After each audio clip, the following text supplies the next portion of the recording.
I'm dictating this to my phone's voice assistant because I need to warn you about what happened. My hands are shaking so badly I can't type. And even if I could, I wouldn't be able to see the screen anymore. I should start at the beginning. Week 1. 3 months ago, I was barely making rent. I'm an audio restoration specialist. I clean up old recordings, digitize archives, that sort of thing. The week is sporadic, and I'd been living on ramen and rejection emails for weeks when I saw the posting on an audio freelancing website. Archival specialist needed for government digitization project. $15,000 per week. Security clearance required. Remote work. Apply with resume. $15,000 a week? I applied immediately, figuring it was a scam. But 2 days later, my phone rang from a blocked number. Mr. Hayes? The woman's voice was flat, professional.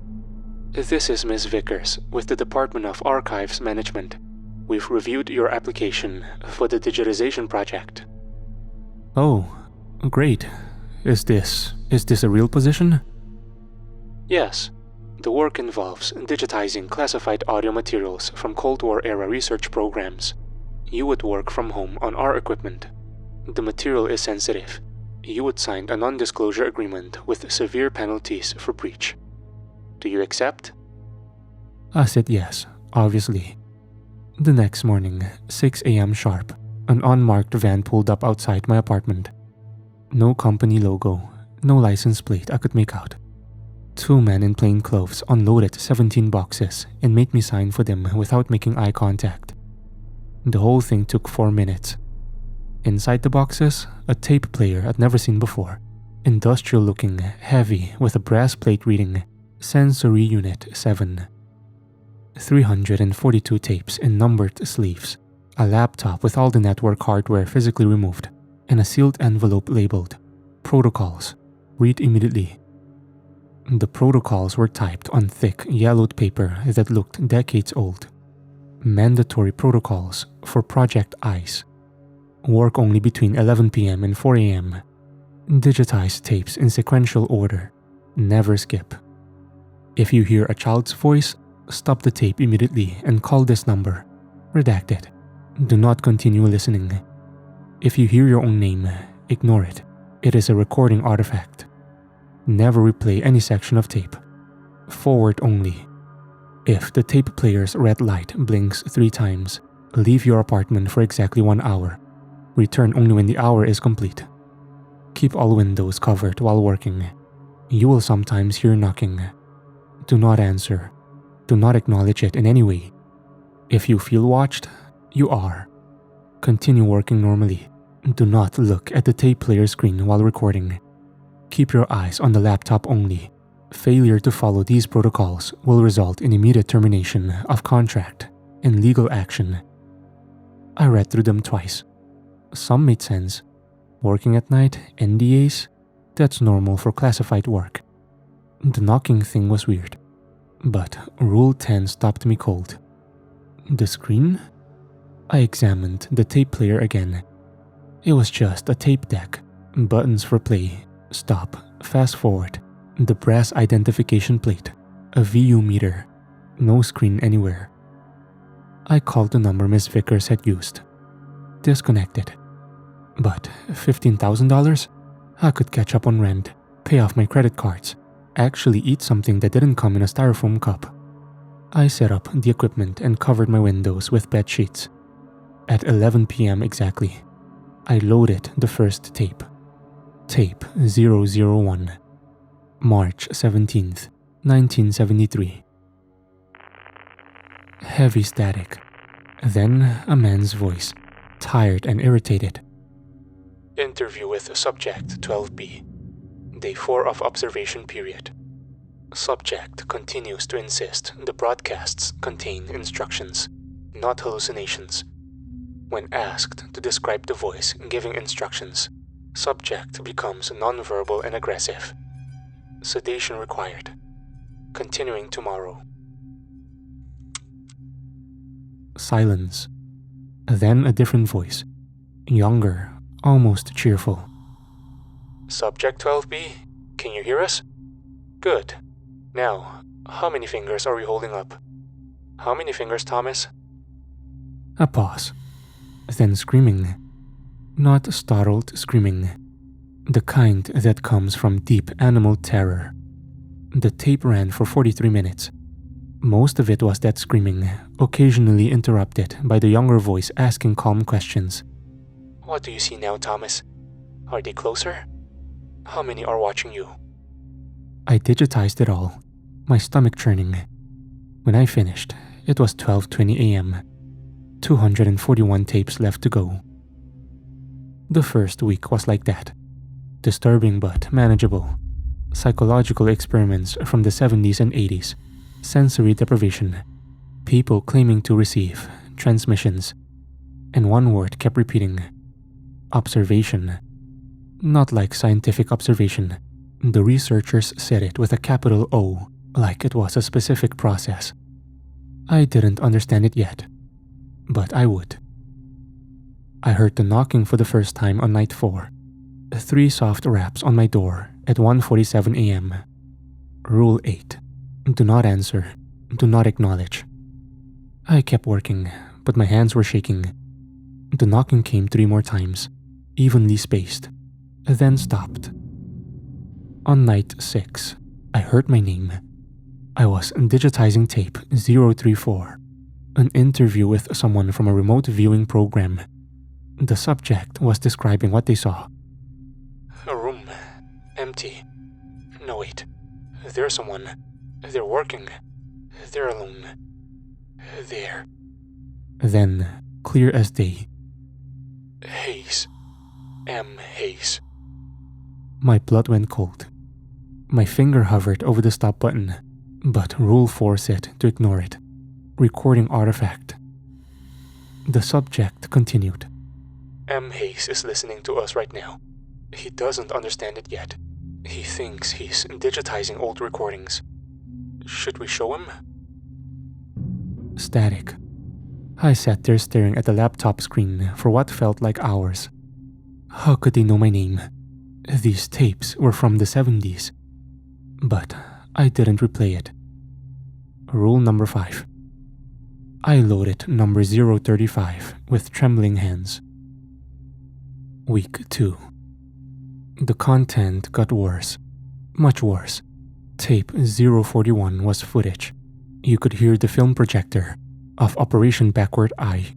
A doctor described showing subjects prepared visual stimuli to test if human consciousness could be accessed from observation space.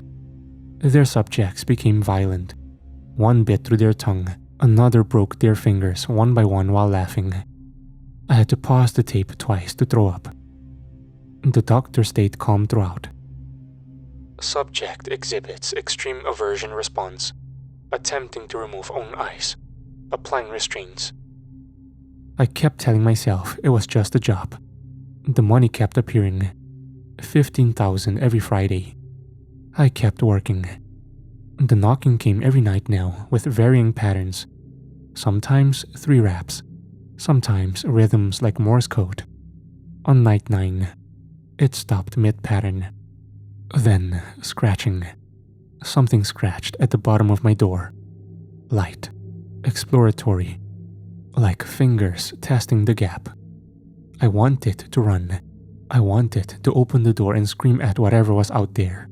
But I kept my eyes on the laptop. The scratching continued for 2 minutes, then stopped. But I'd felt it. That sensation from Rule 9. Being watched. Not like someone at a window. Like something was behind my eyes, looking out through them.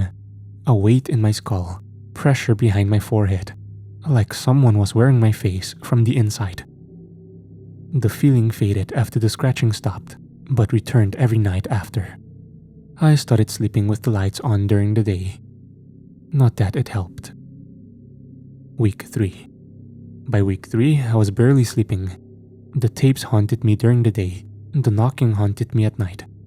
But I kept going. The money. I kept telling myself that it was about the money. But tape 089 broke something in me. 41 minutes of static and a man's voice repeating, "They're in the walls now. They're in the walls now." I almost stopped. Almost called Miss Vickers. But I listened to the whole thing. At the end, a different voice. "Subject 303 has been vocalizing for 6 hours. Brain activity normal. Subject appears conscious but unresponsive. Eyes open but don't track movement. Pupils don't respond to light. It's as if something else is using them to look. As if subject 303 is still in there, but something else is borrowing his eyes. We believe he's experiencing observation space from the wrong side." I sat there in the dark for a long time. The phrase "wrong side" wouldn't leave my head, like there were two sides to observation. The watcher and the watched. Subject 303 had ended up on both at once. That night, while digitizing tape 095, I noticed something in the brass plate's reflection. My laptop screen, but also a faint rectangular glow underneath where the tape sat. I hadn't imagined it.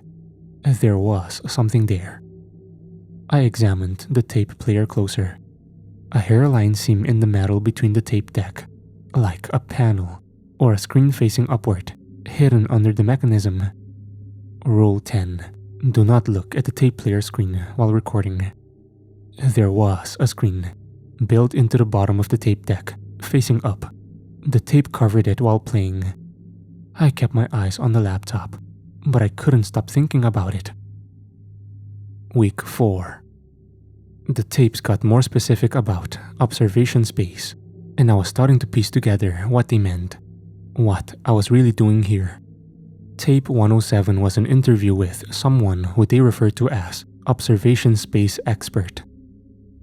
"We believe observation space exists perpendicular to normal reality. When you watch something, you create a connection. Most of the time, it's one way, but in certain conditions, the connection can become bidirectional. The thing you're watching can watch you back, and if it watches long enough, it can use that connection to cross over." My stomach dropped. Crossover? Into what? Into whom? Tape 114 answered that question. A woman's voice. "Subject 421 has been in the observation chamber 96 hours. Continues to insist entities are communicating through the playback device. Describes them as us, but observing from permission side. Claims they can fully manifest when seen at the right angle." Pause. Shuffling papers. "Subject has gouged out their own eyes with their fingernails, screaming he couldn't let them finish watching. That he had to close the window. Subject expired at 14:33 hours." My hands wouldn't stop shaking. The pressure behind my eyes was so strong now, I could barely focus. I understood what Subject 421 had done, why they had done it. Permission side and close the window? Something could watch us from observation space, but needed permission, needed us to look at them, create that bidirectional connection. Our eyes became a window they could look through, or climb through, and not been creating that connection for 4 weeks. It was 3:47 a.m. I should have stopped. I should have walked away right then. But I loaded tape 115. And the red light on the tape player blinked. Once, twice, 3 times. Rule 6. Leave for exactly 1 hour. I grabbed my coat and ran. I didn't walk to the diner. I ran, my heart pounding, looking over my shoulder the whole way. I sat in that booth watching the clock, knowing something was happening in my apartment, knowing I didn't want to go back. But after 60 minutes exactly, I did. The smell hit me first. Copper, thick and organic, like a butcher shop, and something else underneath. Something sweet and rotten, like meat left in the sun. All my windows were open. The bed sheets covering them were torn into strips on the floor.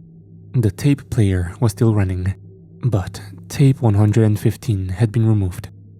In its place, a new tape. No number, no sleeve, blank white casing. And the tape deck assembly had been pulled apart. The hidden screen was visible. 4 inches wide, LCD, glowing faintly, now exposed. And it was showing something. Grainy black and white footage, security camera style, of my apartment, of my desk, of me sitting there, working. The footage was from earlier tonight. I could see the timestamp in the corner. I watched myself load tapes, adjust my laptop, take a sip of water. But there was something else in the frame. Behind me, in the corner of my apartment, a shape. Tall, impossibly thin, like someone had grabbed a human silhouette and stretched it vertically. It stood perfectly still in every frame. I spun around. My apartment was empty. I looked back. The footage continued. The shape hadn't moved, but I could see it clearly now. It had been there for hours, standing behind me while I worked, watching me through the camera. Then it moved, frame by frame, approaching my past self, leaning down, its head, if it had a head, lowering toward my neck. My phone rang. Miss Vickers. Mr. Hayes, you're looking at the screen. Not a question. What the fuck is this? What are these tapes? What is that thing? Stop looking at the screen. Look away right now. Why? Tell me what's happening. The tapes aren't recordings, Mr. Hayes. They're observations. Documentation of observation space research. Every tape exposes you to that space. The more you watch, the more you create connections between our world and observation space. And the things there, they have been watching you back. What things? The subjects called them watchers. They exist in observation space. They want to cross over, but need permission. They need someone to create a stable, bi-directional connection. A window. That's what the screen shows you. What the watchers see. And if you look at it, if you see yourself being observed from their side, what happens? You give them permission to finish. You become the window. They use your eyes to look into our world. And once they're inside, once they're using your vision, Mr. Hayes, stop looking at the screen. But I kept watching. The shape in the footage opened something. Not a mouth. A space where a mouth should be. Inside were eyes. Hundreds, thousands, all different sizes, all crammed into that impossible space. All watching, all pointed at me.